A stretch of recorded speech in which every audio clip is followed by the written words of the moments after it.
제가 오늘 준비한 말씀은 재림신앙의 7가지 유익이라는 제목으로 함께 은혜 받기를 원합니다. 재림신앙의 7가지 유익이라고 했습니다. 재림신앙에 어떤 유익이 있는가 하는 것입니다.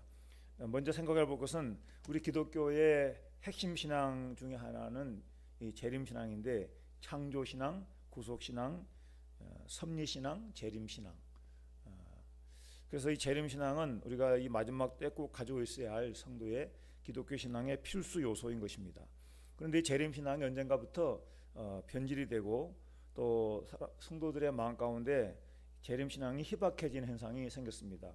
많은 이단들이 일어나서 잘못된 종말론 때문에 옛날에 다미 선교회 같은 그러한 사람들이 분명히 성경에는 그 날과 그 시는 아무도 모른다 했는데 계시를 받았다 그래가지고 엉뚱한 소리를 해서 정작 재림에 대한 그런 신앙이 오염이 되게 해서 교회에서 재림 신앙을 거의 잘 얘기하지 않는 그런 현상이 되고 말았던 것 같습니다. 다른 예를 든다면 이 통일교가 너무 안 좋은 세력을 펼쳐나가다 보니까 성경에는 통일이라는 말이 참 좋은 말인데, 연합, 통일, 하나 되는 건 너무 좋은 말인데 엉뚱한 쪽으로 이단들이 그 말을 오염을 시켜서 우리 교회가 그 말의 진짜 좋은 뜻을 상실하고 쓰지 않는 경우와 마찬가지로 이 재림도 잘못된 이단들 때문에 정작 교회에서 진정한 재림에 대한 소망 가지고 살아야 될 성도들의 가르침을 잘 하지 않는 그런 현상이 되었습니다. 그래서 우리는 바른 신앙 안에는 반드시 재림의 요소가 들어있다는 것을 꼭 명심을 해야 되겠습니다. 우리가 아까 읽은 말씀도 가만히 보면 이 세상에 하나님께서 우리를 구원해 주시고 또 경건함으로 살게 하셨는데, 그 보면 복스러운 소망, 또 우리의 신 하나님 구주 예수 그리스도의 영광이 나타나심을 기다리게 하셨다. 뭔가 영광이 나타날 때를 기다리게 하셨다고 그렇게 말씀을 하신 것입니다. 그래서 그가 우리를 대신하여 우리 자신을 주시면 모든 불법에서 우리를 속량하시고 우리를 깨끗하게 하사 선한 일을 열심히 하는 자기 백성이 되게 하려 하심이라고 했습니다. 여기 저는 13절에 복스러운 소망은 무슨 소망이겠으며, 또 우리의 크신 하나님 구주 예수 그리스도의 영광이 나타나심이 무엇을 말하는 것인가? 이것은 구주 예수 그리스도의 영광이 나타나시면 곧 그 나를 기다리는 것은 재림을 기다린다는 것이에요. 재림. 그러니까 구원받은 성도들이 경건하게 살고 이 세상의 믿음으로 살고 선한 일에 열심히 살게 하는 것은 그 날, 재림의 날에 다 영광에 참여하도록 하기 위해서 하신 것입니다. 우리 예수님은 여러 군데서 재림에 대한 약속을 말씀을 하셨습니다. 그래서 대표적인 구절을 몇 군데만 보면 마태복음 24장 30절 말씀에 그때의 인자의 존조 하늘에서 보이겠고 그때의 땅의 모든 족속이 통곡하며 그들이 인자가 구름을 타고 능력과 큰 영광으로 오는 것을 보리라. 그러니까 환란 시대가 오는데 환란 시대가 끝날 때에 인자가 구름을 타고 온다. 이것이 재림에 대한 분명한 약속이고 계시인 것입니다. 또 고린도전서 15장에도 보면 보라 내가 너희에게 비밀을 말하노니 우리가 다 잠잘 것이 아니요 마지막 나팔의 순식간에 마지막 나팔이 재림 나팔이에요. 재림 나팔. 그러니까 먼저 죽은 자들은 지금 땅에 묻혀 있지만 그 영적으로 말하면 잠자는 거거든요. 잠자는 거.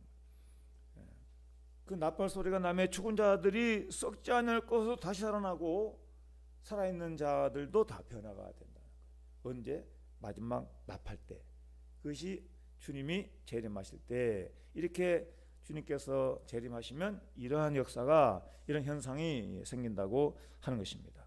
우리는 그런 말씀들을 한 군데 더 찾아볼 수 있습니다. 데살로니가 전서 4장 16절에도 주께서 호령과 천사장의 노래와 하나님의 나팔 소리로 친히 하늘로부터 강림하시리니, 하늘로부터 강림하신다는 거예요. 초림의 주님은 우리를 구원하시기 위하여 육체의 제물 되기 위하여 몸을 입고 오셨지만, 이제 다시 오실 예수님은 천군 천사의 호령 소리와 함께 나팔 소리와 함께 재림의 주님은 심판주로 오시는 것입니다. 그래서 하늘로부터 강림하신다. 그리스도 안에서 죽은 자들이 먼저 일어나고 그 후에 살아남은 자들도 그들과 함께 구름 속으로 끌어올려 공중에서 주를 영접하게 하시리니 그리하여 우리가 항상 주와 함께 있으리라. 이 말씀 우리가 믿으십시다. 주님이 분명히 오신다 하는 약속의 말씀을 우리가 붙잡아야 하는 것입니다. 디모데후서에 보면은 바울도 자신이 이제 사명을 다하고 이제 세상 떠날 때가 다 됐음을 알고 그가 이제 순교가 임박할 때쯤에 디모데후서에 보면 디모데에게 이렇게 말하는 것을 알 수 있어요. 내가 선한 싸움을 싸우고 나의 달려갈 길을 마치고 믿음을 지켰으니 이제 후로는 나를 위하여 의의 면류관이 예비되었으므로.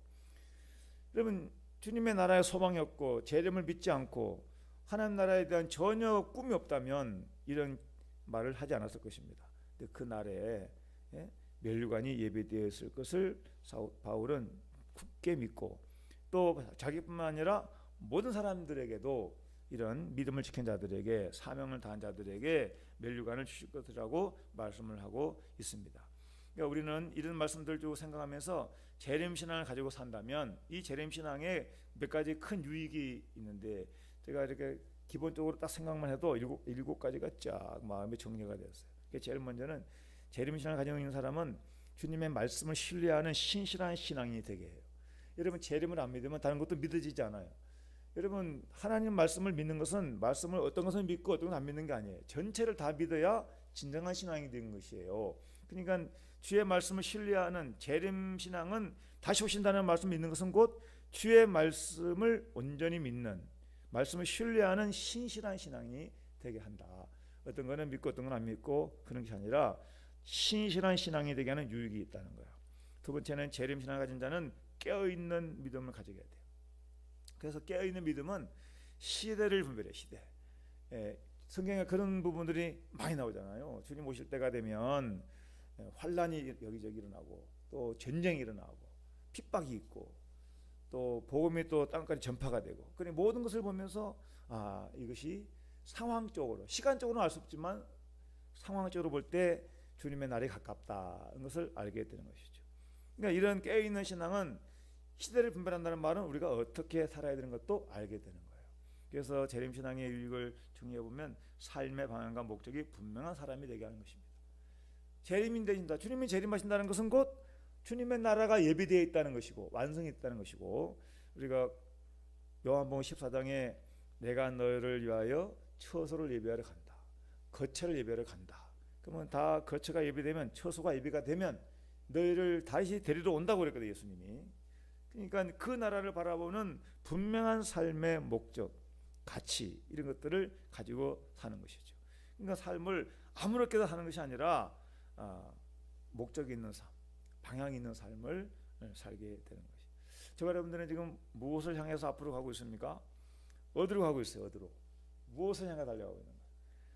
이 땅을 쳐다보는 사람은 어떻게든지 잘 먹고 잘 사는데 초점을 두겠지만 그것은 언젠가 한계에 부딪히게 되고 낭떠러지와 같은 인생의 끝이 온다는 것을 망각하면 땅에서만 그렇게 땀 흘려 살다가 마지막에 허황된 종말을 맞이할 수도 있습니다.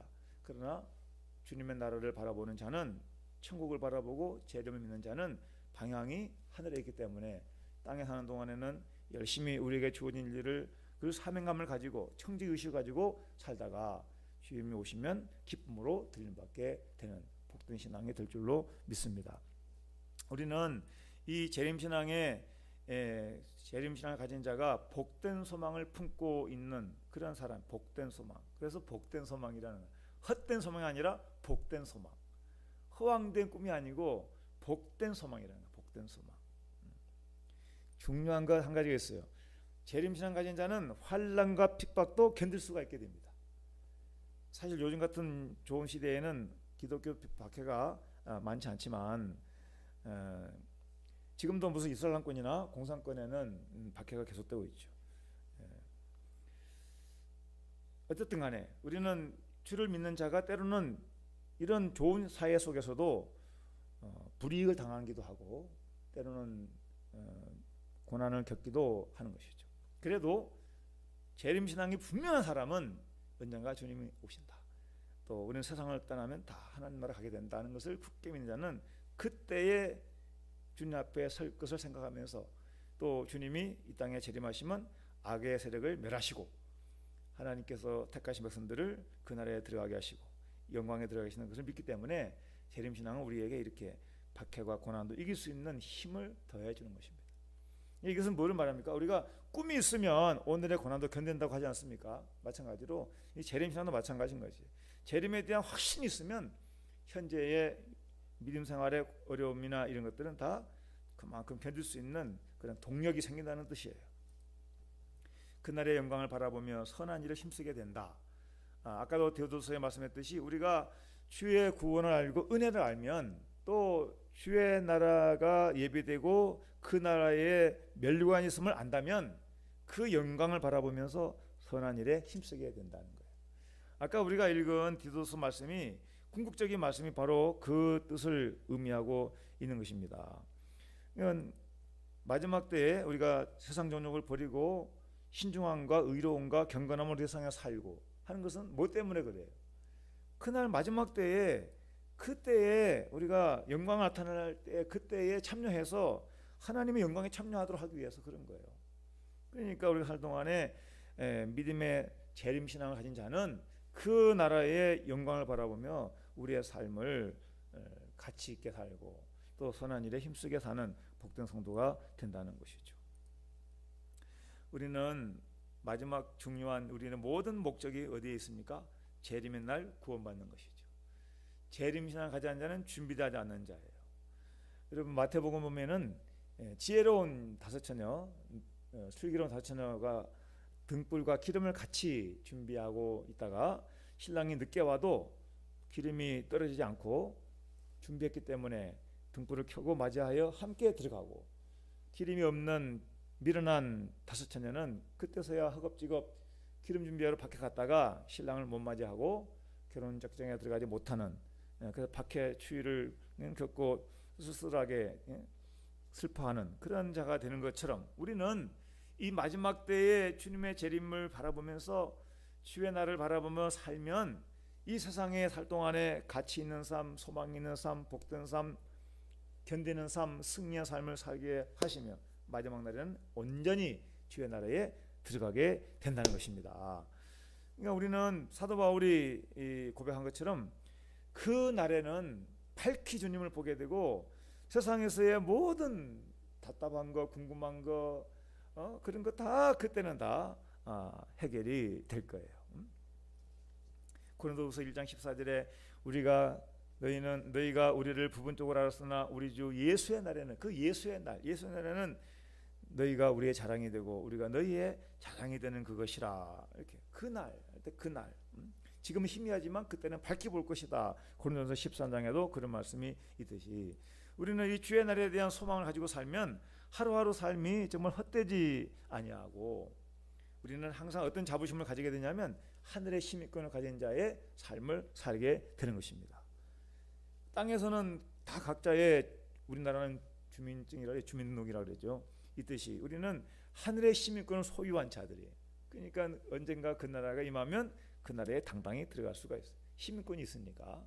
여러분 차를 타더라도 표가 있으면 들어갈 수 있듯이 우리는 천국에 예수 그리스도를 믿는 믿음의 표를 가지고 들어갈 수 있게 되는 것인데, 그것이 곧 다른 말로 말하면 하늘의 시민권이라고 말할 수 있는 것입니다. 이 재림신앙에 대한 분명한 말씀을 밝혀주고 있는 것이에요. 우리의 시민권은 하늘에 있는지라 거기로부터 구원하는 자고 주 예수 그리스도를 기다리노니 그는 만물을 자기에게 복종하게 하시는 자의 역사로 우리의 낮은 몸을 자기 영광의 몸의 형체와 같이 변하게 하시리라. 여러분 하루하루 재림신앙 가지고 사시기 바랍니다. 세상에는 지금 뭐 안 보이니까 주님 어디 계신가, 하나님 어디 계신가, 뭐 언제 뭐 재림이 오겠냐, 언제 뭐 천국이 언제 어떻게 이루어지겠느냐, 그렇게 헛된 소리를 하는 사람들이 많지만 성경의 말씀은 분명히 신실하신 말씀이기 때문에 예수님 말씀이 다 지금까지 이루어졌고 예수님이 앞으로 이렇게 될 것이라고 예언했다면 신실하신 예수님의 말씀은 반드시 성취될 때가 오는 것입니다. 그러니까 그것이 곧 마지막 남은 약속이 재림인 것입니다. 그 재림의 날을 바라보면서 항상 자나깨나 깨어있는 신앙, 깨어있는 신앙은 결코 주님을 떠나 살 수가 없는 것이죠. 주님과 함께하는 삶을 사는 자가 되는 것이죠. 그래서 재림신앙의 유익이 7가지라고 이렇게 정리를 한 것입니다.